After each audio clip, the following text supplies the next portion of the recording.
Good morning and welcome. I'm Kathy Armour, President and CEO of the Better Business Bureau serving Central Indiana. We ask that you hold your questions until we have completed with our remarks. Joining me today are Jennifer Adamany, Director of Communication for Better Business Bureau serving Central Indiana, and Scott L. Barnhart, Chief Counsel and Director of Consumer Protection for the Office of Attorney General Todd Rokita. Today, Better Business Bureau is releasing its in-depth study entitled Cryptocurrency Scams. BBB study finds lack of regulation and consumer education results in dramatic increase in fraud and financial issues. A copy is included in the press kits and available online at bbb.org/scam studies. Now, I'd like to introduce Jennifer Adamany, Director of Communications here at BBB.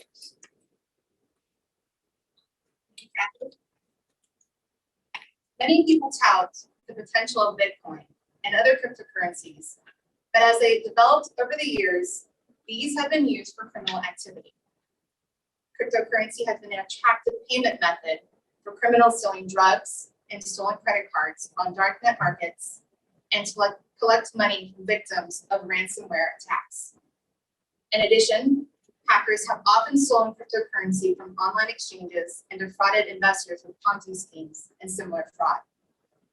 There are reports that $14 billion of cryptocurrency was stolen globally in 2021. The Better Business Bureau has recently seen a dramatic increase in reports that scammers are now reaching out to the general public. This is a large and growing problem. The number of scam trapper reports involving cryptocurrency doubled in 2021 and tripled since 2020. In other words, more cryptocurrency scams are now aimed at the consumers, and the trend is accelerating. Other agencies, both here and in Canada, are seeing similar problems. So we decided to do a study on this topic to see what has been and what might be done. The kind of scams consumers are reporting mainly fall into two buckets: investment scams and payment for more traditional scams. At times, these scams rely on fake celebrity endorsements to lend credibility to their claims, dropping names like Elon Musk. Victims most commonly find investment frauds on social media, and they frequently believe a friend has contacted them who supposedly has made money and urges the victim to follow suit. Victims are directed to send Bitcoin and other cryptocurrency to a company that has a very professional looking website where victims can set up a username and password. These sites even have live customer service. Victims can log in and monitor their accounts, which shows their investments rapidly increasing. But when they try to withdraw money, they're told they must first pay taxes by sending more money through cryptocurrency. And then there are demands for additional fees. In short, no one can get their money out and they lose everything. Romance scammers are increasingly changing their fraud scenario from needing money for emergency to encouraging victims to invest in cryptocurrency. The scammers may even claim they have contributed their own money to the victim's account and therefore have a stake in its success. But all the money is ultimately stolen. Scammers are asking for Bitcoin as a payment method for other types of scams. The number one complaint to BBB about using cryptocurrency as a payment method is about online shopping, paying for goods found online. Most of these reports are about pet scams where pets that don't really exist are offered for sale online. Scammers are now asking victims to pay with Bitcoin. The second most common are employment scams, often offering jobs that sound legitimate, but which really involve becoming a money mule and laundering money from other victims. This category also includes fake check scams, where victims are offered a job, but told they need a special laptop or other equipment to do the work.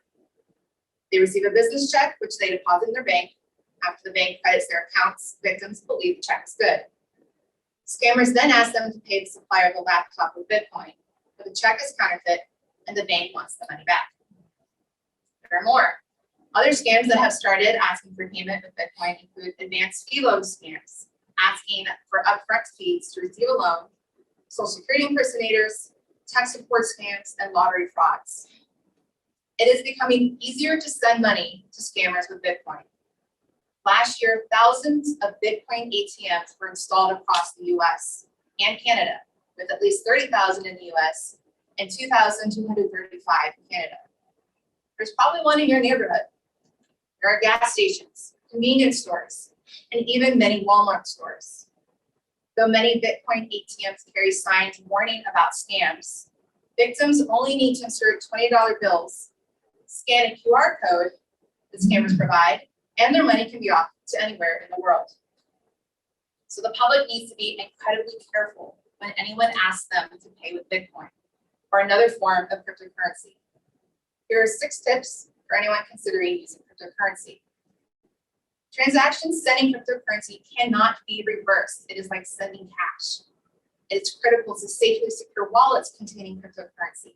They're like keys, so watch out for phishing scams and make sure you know who you're dealing with.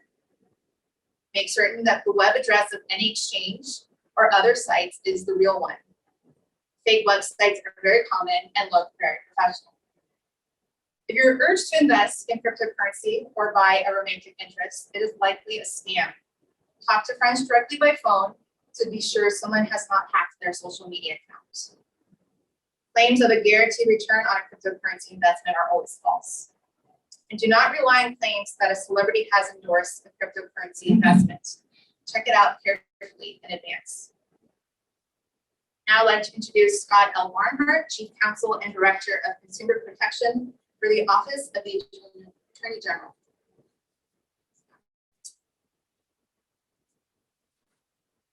Thank you. I want to first start out by thanking the PVP for this opportunity to speak on this important issue. The Consumer Protection Division at the Attorney General's Office, our mission is to prevent practices in Indiana that are unlawful, deceptive, or fraudulent through education or litigation if necessary, and doing so without unduly burdening legitimate business endeavors. Many of the endeavors involving cryptocurrency in this early emerging market are endeavors that are looking to take advantage of consumers in very tricky and not transparent ways. Clearly, we're in the early stages of this emerging markets. Over the last decade or so, our offices have received approximately 44 complaints, many of those within the last several years. To give you context, last year we received approximately 15,000 consumer complaints that were filed across the calendar year. Growth in cryptocurrency, particularly over the last 12 to 14 months, has been astronomical. In the context of many individuals, both asked to be paid by cryptocurrency, Bitcoin and others, and many individuals being approached for investment schemes or investment opportunities that they are looking to make money off of. One consumer is a good example of the dangers. A gentleman from Southern Indiana filed a complaint in June of 2021 against Kraken. Transferred approximately $2,000 to Kraken to buy a cryptocurrency called Ripple in 2020. In the spring of 2021, he decided that he wanted to cash out, and he was initially locked out of his account. When he gained access, he discovered that someone had cashed all his crypto and left him with nothing in the account. Kraken's response, quote, "Unfortunately, we are unable to assist in the recovery of any disputed funds due to the irreversible nature of cryptocurrency transactions." So in terms of the decentralization that attracts a lot of individuals, a lot of consumers, a lot of companies to cryptocurrency is one of the things that consumers should be concerned about. And from that standpoint, this individual noted, when I bought Ripple, I was fully prepared to lose the money should the investment value tank. What I was not prepared for was the lack of security and accountability protecting my investment from theft. So we have a real concern and a real issue on individuals across Indiana that are looking for opportunities to make investments better for themselves, better their families. And they have to be careful about how they do that and the means and mechanisms of these quote unquote investments. Many countries are getting involved in this. China issued a statement banning cryptocurrency, which it's attempted to do about 18 times previously. Federal Reserve Chair has indicated that it's appropriate to be regulated, and regulators are looking at this issue on a daily basis. But one of the issues we have to address is to what extent does cryptocurrency and these type of investment schemes fit within the current regulatory schemes? What jurisdictions overlap? Who has the authority to go after these individuals? And what are the implications for companies and individuals that are outside the shores of the United States? This is a $1.8 trillion market that's in its infancy.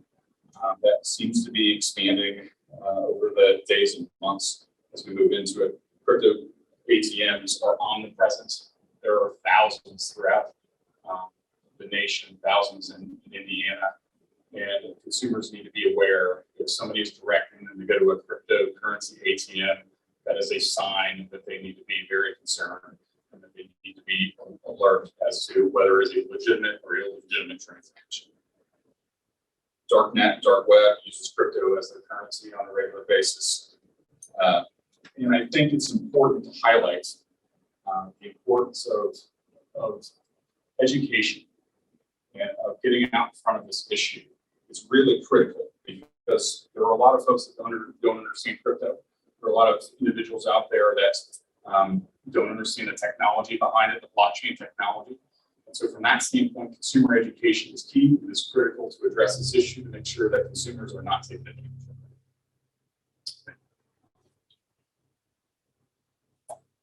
So thanks to Scott Barnhart. You are now both available for any questions that you may have. Is it the position of the BBB or the Veterinary AG's office that people should not use crypto? Sure. At the BBB, it's not our duty to tell people what to do or what not to do. We're simply here to provide information so they can make a well-informed decision that's best for them. Well, let me rephrase the question. What the BBB's mission definitely is to guard against scams.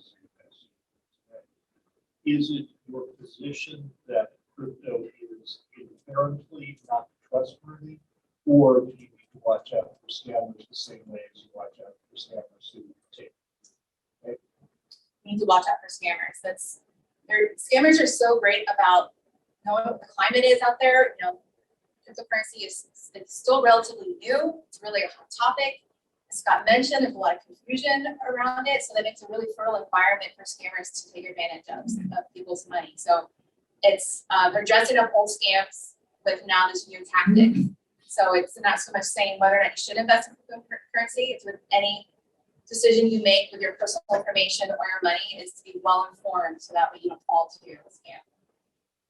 So I have a similar question for the side of the bank. Given what I think Jeff was saying is that this is sort of the weapon of choice for drug deals and other criminal activity because of some cases. Is it from the AG standpoint something that people should say? So I don't think it's fair to say that cryptocurrency is bad, right? So cryptocurrency is not, it is an emerging technology that has a lot of value and a lot of important characteristics that I think can be used legitimately. But what I think the concern is that folks don't necessarily understand, and they need to understand that if they are going to engage in cryptocurrency, whether that's as an investment or use on the market, and the transaction costs of cryptocurrency are particularly high, so using it to buy a cup of coffee and things like that is not necessarily where we're at right now, although where it could be. So from that perspective, I would say it's not a bad thing. It's just it is an issue that is emerging that people need to understand, and they need to understand that there are dangers out there, and there are fraudsters and scammers that are going to attempt to take advantage of folks that may not understand it the way that they should. So is there anything the BBB's office or the AG's office can do with spikes and scam? Is there any action you can take?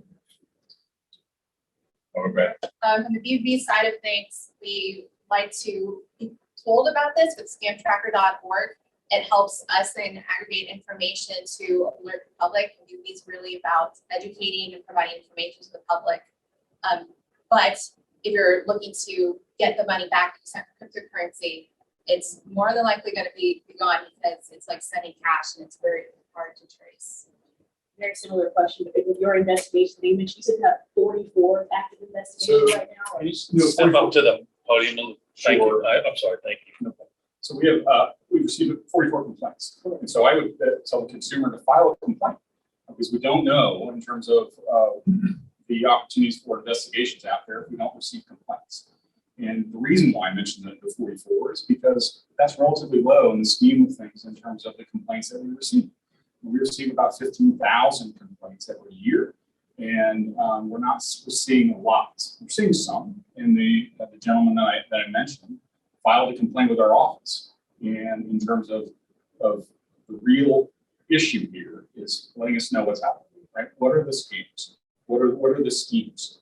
Generally speaking, these fall in different categories and there are different types that we can look into. But if a consumer complaint is not filed with our office, it's not filed with the BDD, then we don't know that there's an issue out there. At this point, it's really about warning other people because there's not much you guys can do to recover their money at all. It is very difficult to recover. Education is key in this issue, particularly as we learn more every day and as the industry develops. It is an emerging market. With emerging markets, there's a lot of new information that's going to come out there. And so education is going to be important. Is it traceable, these scammers? Can crypto, once it goes, it's gone and you can't track it? It is, I think it's fair to say that it is more difficult to trace. It requires a tremendous amount of effort in order to be able to do it. What is an appropriate transaction or an appropriate investment in cryptocurrency that would not set off alarm to you? That it's not a red flag for the average person. And again, it depends because there's emerging investment companies coming about to help people invest in cryptocurrency, but it's so, again, relatively new. There's a lot of unknowns there. So with any investment, you just really want to do your due diligence, try to see if other people had similar scams with them. There was one case where we had where a victim went on YouTube to learn about investing in cryptocurrency, and there's a bunch of comments saying invest with this person, invest with this person. And so they thought, okay, this is a credible person to invest with, only to find out they did the rug pull where once you gave the money, they disappeared and they didn't have the money. So even when you're looking online, know that scammers put out fake comments and reviews about it. So it's really important to have multi sources that you're checking. Is the issue that people are giving money and they're not actually investing in crypto, or is crypto the way that people are getting their money taken of hard to trace? Does that make sense? Like, are people, when they give their money or think they're paying crypto, are they actually doing that, or are they just kind of giving their money to someone that claims they're doing that? Oh, it can be both, right? Okay. Yes, so it can be both. And you can have, you get investments in legitimate cryptocurrencies. There are cryptocurrencies that are being created all the time. You can go on YouTube and learn how to create a cryptocurrency. Last time I checked, in last fall, there were over 8,000 cryptocurrencies. There are ones that you hear about, and others. And so you can perhaps use them as stores of value, and that's what people are doing. It's what they call stable coins and things of that nature, where people are looking to put money in light of move money from one place into another. So there are opportunities for there. What's the example that I gave was an account where, perhaps there was a hacker that got in the account and took that money and saw that it hadn't been active for several months. So it was an opportunity there to steal that and take it from that individual. So there are certainly reasonable or legitimate means for people to be operating in the space. You just have to be aware and understand the dangers of doing so. So is it advised don't use crypto ATMs? It's not to not use ATMs, but again, just be very cautious when you do that. Because again, scammers give you a QR code, so you think you're making an investment that way, but then you have no clue where it's actually going. Again, ATMs will have a warning on top of it, but not everyone necessarily needs those warnings. So due diligence is like the biggest key you can walk away with when it comes to any type of investment. It's similar to the gift card scheme, right? So if they're saying you receive a text message that says, hey, I need you to go buy a gift card or go to Walgreens because your utility bill has not been paid. That is an alarm bell that you should say, hey, I need to confirm through another communication method that I actually have that bill. So that's hanging up, calling my utility company, or doing some research, not just going and buying a gift card or going to a crypto ATM and putting money in an ATM that's never going It sounds like there's sort of a third category of crypto companies. There's crypto companies that actually are just out and out scams. And there's crypto that's legitimate, that you know where the money's going. And then it sounds like there's some that fall more into the BBB. Sounds like this, I guess that's my question. If I agree with this, right? You know, it's a legitimate company, but they don't necessarily have the consumer perceptions that you would want from a company. Well, just cryptocurrency in general does not have the same kind of backing that other forms of payment have. So it's not regulated, and that's part of also why it can be so volatile with the rates going up and down. So it's not so much that the company is illegitimate; they might be legitimate, but it's again an unregulated market. So there's so much out there that can change the instant.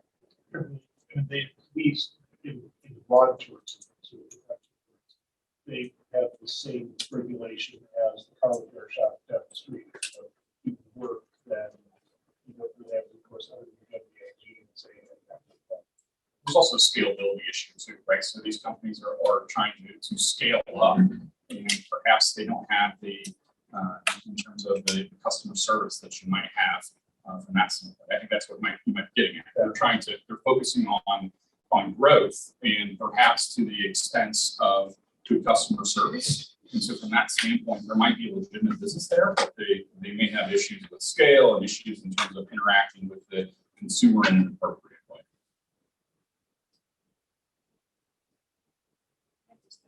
Further questions? Thank you for joining us today for this press conference. We encourage everyone to read the report, which again can be found online at bbb.org/scam studies. This concludes the press conference.